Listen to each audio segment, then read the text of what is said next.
A primeira coisa que acho que é importante que o público saiba é que especificamente pesquisa de segundo turno no Brasil, historicamente, não é preditiva nesse momento da campanha. O que eu quero dizer com isso?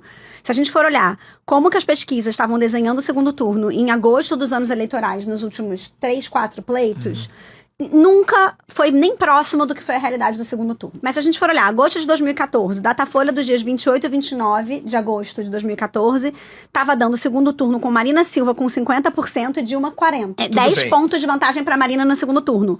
E no primeiro turno, a Marina fez 21% e acabou ficando em terceiro lugar, nem foi pro segundo turno. 18, a gente já tem uma situação um pouco diferente. O Bolsonaro, naquele momento um deputado do baixo clero, ele tinha, em agosto de 18% de intenção de voto no primeiro turno.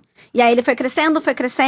A facada no começo de setembro. No Datafolha de 18, eles tinham testado ele em todos os cenários de segundo turno, tá? Ele perdia pra Marina por 11 pontos, ele perdia pro Alckmin por 5 pontos, e ele perdia pro Ciro por 3 pontos. E pro Haddad?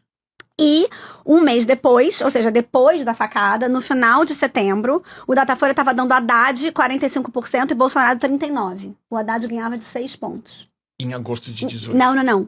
Final de setembro de 18. Uau. Pós-facada, o Haddad estava levando. Uau. Em todas as pesquisas. E no dia 28 de outubro, ou seja, um mês depois dessa pesquisa que dava Haddad na frente por 6 pontos percentuais, o Bolsonaro fez 55% e o Bolsonaro 44%. Esse é o resultado do segundo turno. Então teve uma virada de 17 pontos em 30 dias, em 18. Em junho de 22, o Lula tinha 57%, o Bolsonaro tinha 34%, então a gente tinha 25 pontos percentuais de vantagem.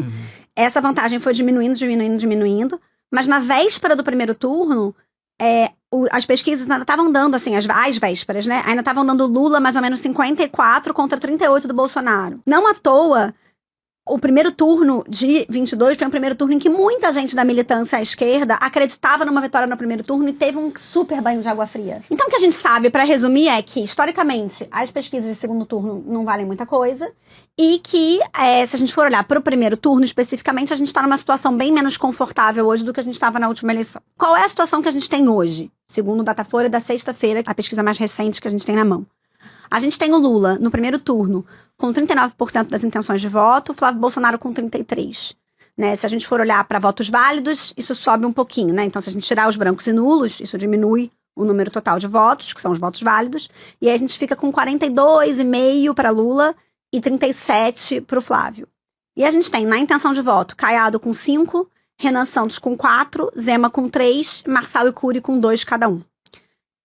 Essa é uma situação desconfortável para passar para um segundo turno. E ela é desconfortável por quê? Acho que é mais que desconfortável, né? É quase desesperadora, para usar o termo do Gregório. Se a gente entra no segundo turno com 42% dos votos válidos, a gente vai precisar tirar 8, 9 para ganhar de algum lugar.